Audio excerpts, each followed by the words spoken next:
Good morning from Pushkar. আজকে 16ই জানুয়ারি আর এখন যাচ্ছি পুষ্করের ব্রহ্মা মন্দির। এখন বেলা 7টা বেজে গেছে, কিন্তু এখনো সানরাইজ হয়নি। এখানে যেহেতু দেরিতে হয়, পুরো চারদিকে এখনো অন্ধকার সেরমভাবে কাটেনি। তো যাওয়া যাক এখন পুষ্করের ব্রহ্মা মন্দির। এটি ভারতের একমাত্র ব্রহ্মা মন্দির। এটা হচ্ছে আমাদের পুষ্করের হোটেল সানরাইজ প্যালেস। এই হলো আমাদের পুষ্করের রুম, 204 নম্বর রুম, ফার্স্ট ফ্লোরেই।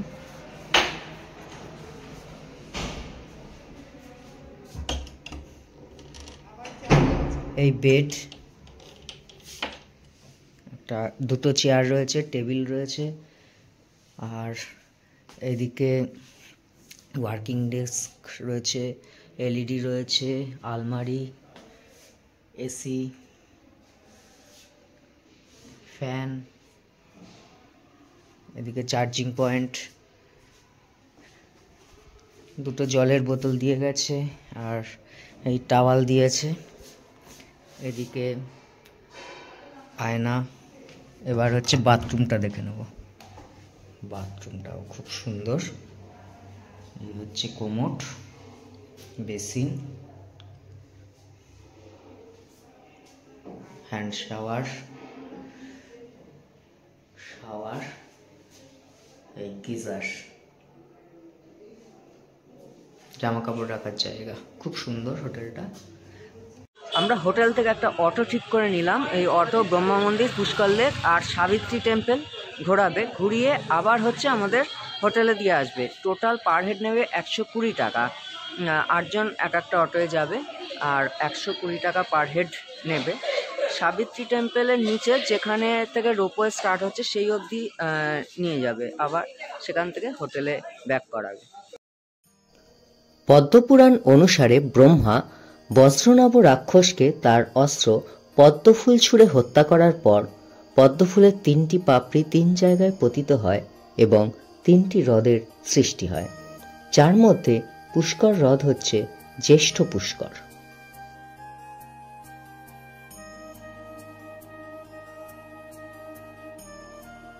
ব্রহ্মা মন্দিরের সামনের মার্কেট রয়েছে, মার্কেটে হরেক রকম জিনিস, মানে দুধারে একদিকে হোটেল রয়েছে, অনেক হোটেল, আর এইদিকে মার্কেট রয়েছে, জামা কাপড়, চুড়ি, হার, সমস্ত কিছু পেয়ে যাবেন।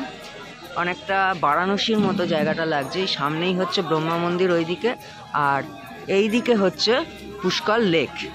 এখন আমরা পুষ্কর লেকের উদ্দেশ্যে যাচ্ছি।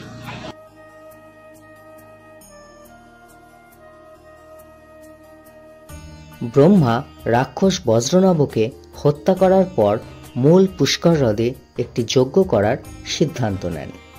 তিনি যাতে শান্তিপূর্ণভাবে যজ্ঞ করতে পারেন, কোনো রাক্ষস দ্বারা যজ্ঞে বিঘ্ন না ঘটে, সেই জন্য তিনি পুষ্করের চারপাশে পাহাড় তৈরি করেছিলেন।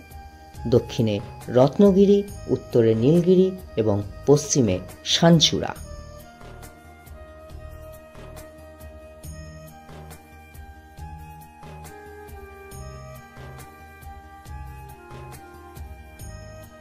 ব্রহ্মা মন্দির আর পুষ্কর লেক ঘুরে এখন চলে এসেছি। এখন সাবিত্রী পাহাড়ে উঠবো, আর এখানে যেতে হলে রোপওয়েতে যেতে হবে, হেঁটেও যাওয়া যায়, অনেকটা উঠতে হবে। আর রোপওয়ের টিকিট হচ্ছে 180 টাকা আপ অ্যান্ড ডাউন।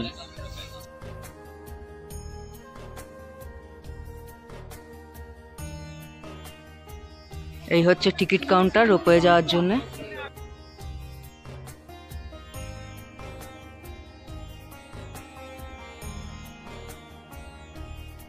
রোপওয়ে যাওয়ার জন্য 180 টাকা দিয়ে টিকিট কেটে নিলাম, আর বাচ্চাদের হচ্ছে 140 টাকা, 10 বছর, 3 থেকে 10 বছর হচ্ছে 140 টাকা।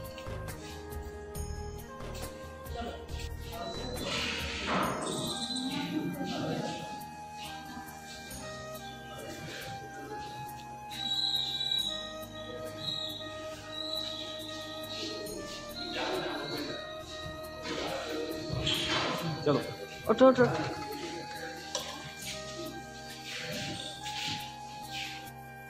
যে কোনো যজ্ঞে স্বামীর পাশে তার স্ত্রীর উপস্থিতি অপরিহার্য। সেই মতো পুষ্করে যখন ব্রহ্মাদেব যজ্ঞ করছিলেন, সেই সময় তার স্ত্রী সাবিত্রী দেবীকে প্রয়োজন পড়ে। কিন্তু সেই সময় সাবিত্রী দেবী সেখানে উপস্থিত ছিলেন না। যজ্ঞের সময় অতিবাহিত হয়ে যাচ্ছিল, সেই কারণে ইন্দ্রদেবের পরামর্শে ব্রহ্মাদেব স্থানীয় কন্যা গায়ত্রী দেবীকে বিবাহ করেন এবং এই যজ্ঞে তার পাশে গায়ত্রী দেবীকে স্ত্রী হিসেবে বসান। সাবিত্রী দেবী যখন ফিরে আসেন তখন তার জায়গায় গায়ত্রী দেবীকে দেখে অত্যন্ত তিনি ক্রুদ্ধ হন। তিনি ক্রুদ্ধ হয়ে ভগবান ব্রহ্মাকে মন্দিরহীন থাকার অভিশাপ দেন এবং ইন্দ্রকে যুদ্ধে দুর্বল হওয়ার জন্য, বিষ্ণুকে রাম হিসেবে তার স্ত্রী থেকে বিচ্ছেদ সহ্য করার জন্যে এবং অগ্নিকে যজ্ঞে কর্মরত অবস্থায় দেখে তাকে দারিদ্র্যের মুখোমুখি হওয়ার জন্যে অভিশাপ দিয়েছিল।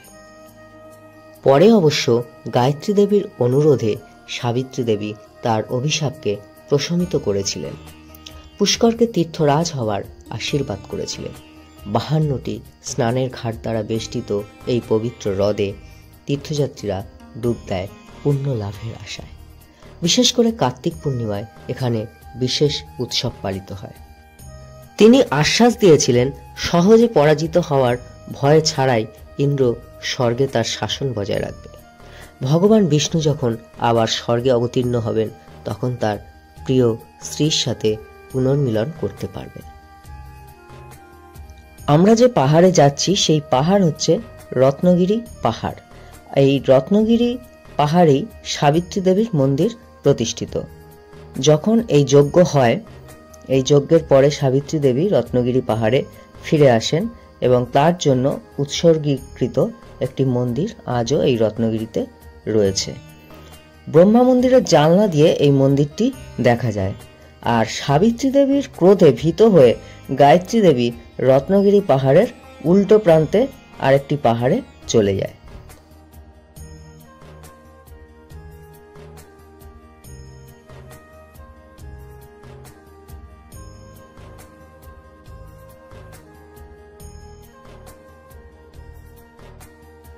রোপওয়ে করে চলে এসেছি। এবার অল্প কিছু সিঁড়ি আছে, সেগুলো ভেঙে এবার সাবিত্রী মাতার টেম্পেলে যাব। এখানে প্রচুর হনুমান রয়েছে, সামনেই দেখা যাচ্ছে একটা হনুমান বসে আছে, ওপরেও আছে অনেক, ওপরেও সব বসে আছে। এই যে তো ফাইনালি একদম চলে এসেছি সাবিত্রী মাতা টেম্পেলের সামনে। আমার পেছনেই সাবিত্রী মাতা টেম্পেল। সাবিত্রী মাতা হচ্ছে ব্রহ্মার স্ত্রী, ব্রহ্মার দুই স্ত্রী সাবিত্রী আর গায়ত্রী। এখানে দুটো পাহাড়ে দুটো মন্দির রয়েছে, সাবিত্রী দেবীর মন্দির আর গায়ত্রী দেবীর মন্দির। সাবিত্রী দেবীর মন্দিরে এখন এসছি। সাবিত্রী দেবীর মন্দিরের যে পাহাড়ের ওপর সাবিত্রী দেবীর যে মন্দির, সেই পাহাড়ে রোপওয়ে আসে, কিন্তু গায়ত্রী দেবীর মন্দির যে পাহাড়ে, সেখানে রোপওয়ে যায় না, পায়ে হেঁটেই উঠতে হয়। সাবিত্রী মাতার টেম্পল থেকে পাহাড়ের ভিউ, বাট প্রচণ্ড কুয়াশা, যার জন্য খুব ভালো বোঝা যাচ্ছে না। খুব সুন্দর ভিউটা।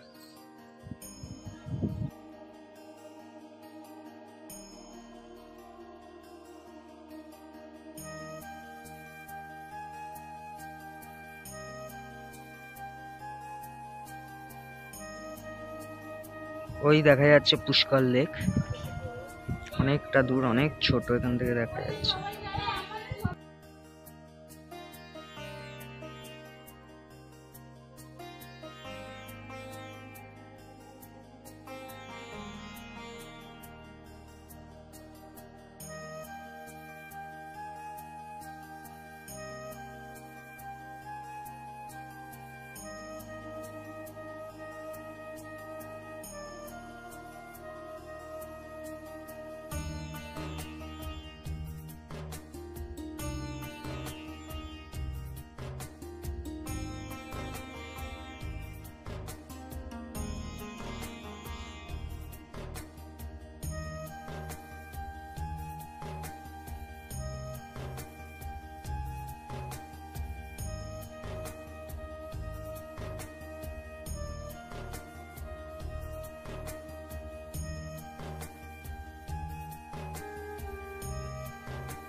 ওইদিকে রয়েছে গায়ত্রী দেবীর মন্দির, ওই পাহাড়ের ওপরে দেখা যাচ্ছে গায়ত্রী দেবীর মন্দির, ওখানে রোপওয়ে নেই।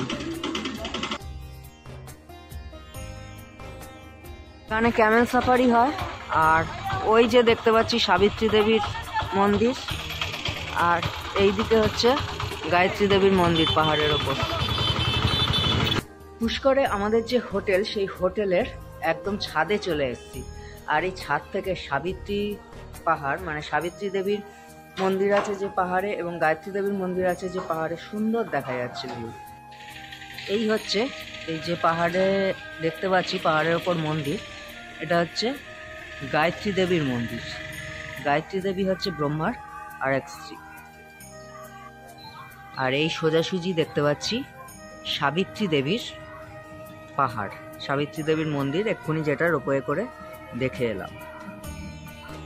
এই হচ্ছে গায়ত্রী দেবীর মন্দির, এই হচ্ছে সাবিত্রী দেবীর মন্দির। হোটেলের ছাদে নেট দেওয়া রয়েছে। ছাদ থেকে এত সুন্দর পাহাড়ের ভিউ পাওয়া যাচ্ছে, অসাধারণ লাগছে, অসাধারণ। এই যে গায়ত্রী দেবীর মন্দির দেখা যাচ্ছে একদম পাহাড়ের ওপরে। হোটেল থেকে আমি পায়ে হেঁটে আরো কিছুটা এগিয়ে এলাম। এই গায়ত্রী দেবীর যে টেম্পলটা আছে যে পাহাড়ে, সেই পাহাড়টা আর গায়ত্রী দেবীর টেম্পলটা আরো ভালো করে দেখবার জন্য। এই দেখা যাচ্ছে পাহাড়ের উপরে গায়ত্রী দেবীর টেম্পল, যদিও অন্য একটা হোটেলের মাঝখান দিয়ে।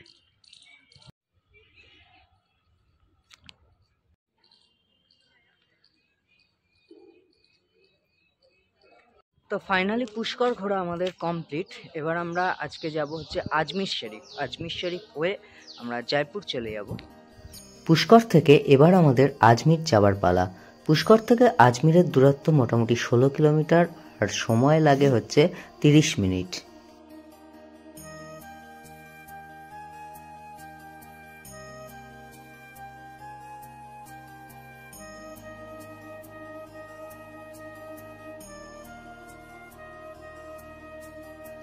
আজমির শরীফ হল শ্রদ্ধেয় সুফি সাধক মঈউদ্দিন চিশতির সমাধি। মঈউদ্দিন চিশতি ছিলেন 13 শতকের একজন সুফি সাধক ও দার্শনিক। সঞ্জার বা সিজিস্তানে তিনি জন্মগ্রহণ করেন, এখন যেটাকে ইরান বলা হয়। তিনি সুলতান ইলতুৎমিশের রাজত্বকালে দিল্লিতে আসেন। এই দরগায় প্রবেশের নিয়মাবলী হল যে কেউ ঢুকতে পারে, পুরুষ এবং নারী, কিন্তু মাথায় কোনো একটা কাপড় চাপা দিয়ে ঢুকতে হবে।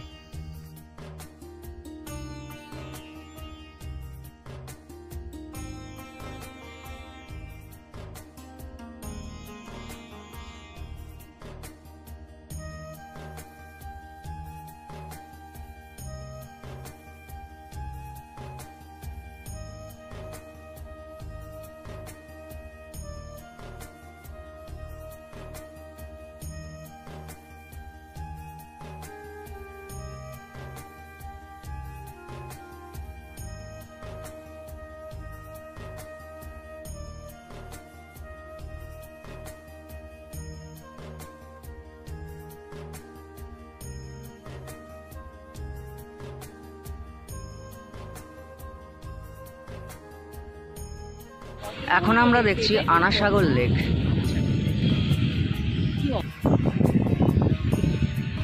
আজমির শরীফের, আজমিরের আর একটা মানে সুন্দর গন্তব্য, সুন্দর একটা লেক, আনাসাগর লেক।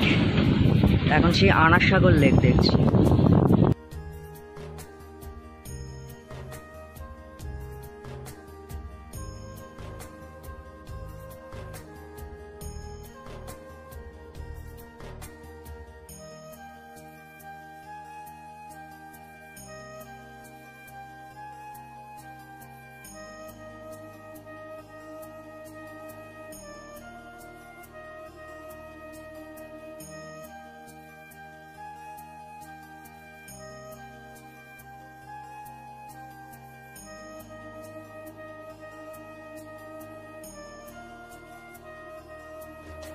এই হলো আমাদের জয়পুরের হোটেল, হোটেল কাঞ্চনদ্বীপ।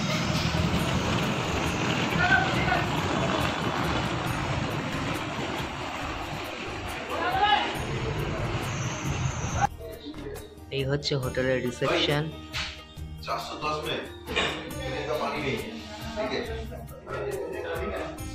खुला हुआ है ठीक है एक्स्ट्रा बेड दे दो और एक्स्ट्रा कंबल दे दो আর লিফট সিস্টেম আছে। জয়পুরে আমাদের হোটেল 408 নাম্বার 4th ফ্লোরে। এই হচ্ছে room, double bed, AC, fan, আলমারি,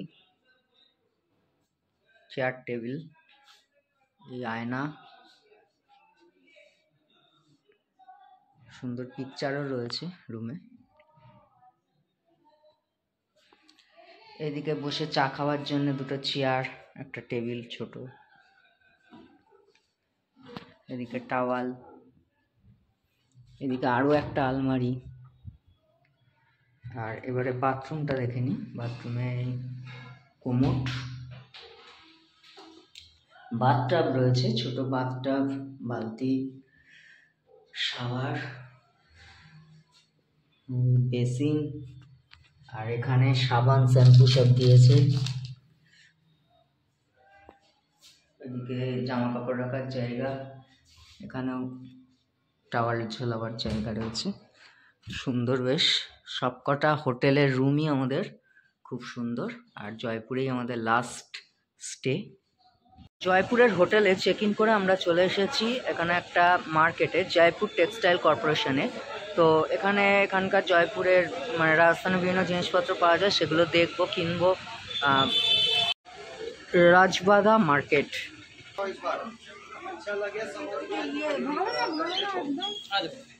এই হচ্ছে জয়পুর টেক্সটাইল কর্পোরেশন। ভেতরে ঢুকবো। এই হচ্ছে মহারানী বাজার। পুরে এসে অনেকগুলো বাজার ঘুরছি, বিশাল বিশাল দাম। বাজার বলতে বড় মল এগুলো। এখন মহারানী বাজারে এসছি, মানে বিশাল দাম। এক একটা চুড়িদার পিসের দাম 1000 টাকা, 1200 টাকা। শো পিসের দাম ছোট্ট ছোট্ট শো পিস 500, 1000 এরকম বলছে। তো ফুটপাতের জিনিসই ভালো, বড় বড় মার্কেটের জিনিসের প্রচুর দাম। তাও আমরা এখন এসছি মহারানী বাজার।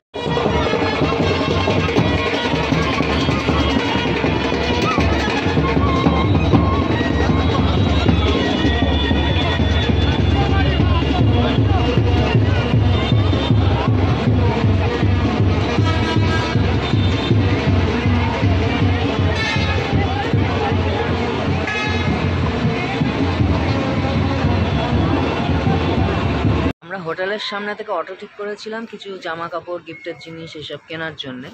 তা অটোদের সাথে একটা কানেকশান থাকে ওই মলগুলোর, ওরা ওই মলগুলোতেই নিয়ে যাবে, কিন্তু বিশাল দাম সেগুলো। সেই সব জায়গায় আপনারা পায়ে হেঁটে, প্রচুর ফুটে দোকান আছে, সেখানে যান, সেখান থেকে জিনিস কিনুন। কিন্তু মলে একদমই যাবেন না অটোয় উঠে, ওরা প্রচুর টাকা নেয়, প্রচুর টাকা মলগুলোতে। আর অটোর সাথে ওদের একটা কানেকশান আছে, ওই অটোওয়ালারা আপনাকে মেলেই নিয়ে যাবে। রাজস্থান ভ্রমণের এই পর্বটি এখানেই শেষ করলাম, এবং রাজস্থান ভ্রমণের পরবর্তী এবং শেষ পর্বে আপনাদের জন্য থাকবে জয়পুরের সমস্ত সাইট সিন আর জয়পুর থেকে কলকাতায় ফিরে যাওয়া। তো শেষ পর্বটি দেখবার জন্যে আপনারা দেখতে থাকুন দ্য বং মেসেঞ্জার। ভালো থাকুন, সুস্থ থাকুন, আর দেখতে থাকুন দ্য বং মেসেঞ্জার।